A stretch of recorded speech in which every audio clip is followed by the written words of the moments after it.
exposing the roots of oppression. To uplift us all, as we close out Pride Month, let's carry forward the spirit of agitation, liberation and diversity into July and Disability Awareness Month. Remember our roots and recognize the BIPOC disabled community who face compounded layers of oppression. Deconstruct your racism, sexism, homophobia and transphobia. But don't forget to smash ableism. It's the hidden key to dismantling all forms of oppression. Disabled people, especially those who are Black, Indigenous, women or part of the 2SLGBTQIA+ community, deserve to be heard. Sit, listen and learn. Our oppressions are intertwined in the same web of dehumanization. Only through solidarity and collective action can we dismantle this web. Evaluate how you might emulate oppressors. Reflect on your biases. When a marginalized voice speaks, imagine it's the person you respect most.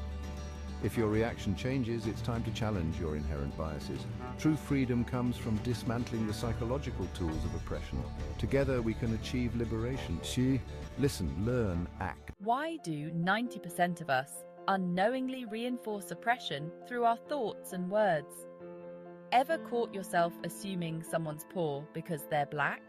Or thinking a person with Down syndrome is like a child? These aren't just innocent thoughts. They're covert forms of oppression. We're talking about the everyday biases we don't even notice. The way we pity rather than empathize. How we see women as weak, needing protection. These stereotypes are the roots of oppression. Imagine if we obliterated these glass ceilings with mental awareness. If we saw each person for who they truly are and listened without prejudice, we might just find a path forward. But here's the kicker: we're as much to blame for our oppression as anyone else. Until we change our self-talk, we'll stay stuck in the same toxic cycle. Let's challenge our biases. Let's ask where these thoughts come from and how they harm others. Only then can we start making real change. Because we're all in the same fishbowl, and it's time to see the world outside.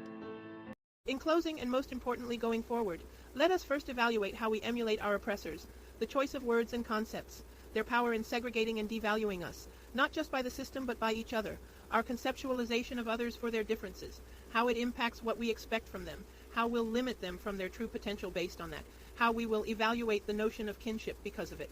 All these organize the way we are oppressed. So when you hear something from a Black woman, disabled trans woman, an Indigenous woman before casting the least judgment, you must first and without hesitation imagine it said by the person you respect the most, and if you need to, a white middle-class male. Then you must challenge yourself to give that person you're listening to the same respect in kind. If that changes how you evaluate the message, then you have an inherent bias to the oppressor's authority that you need to lose. It's an extraordinary irony that the one popular system we all know about oppression, happens to be the hardest to overcome, since we're all so groomed in it. Anyway, you're all loved, you're all valid, and you are all appreciated and valued. And I will be seeing you on the flip side.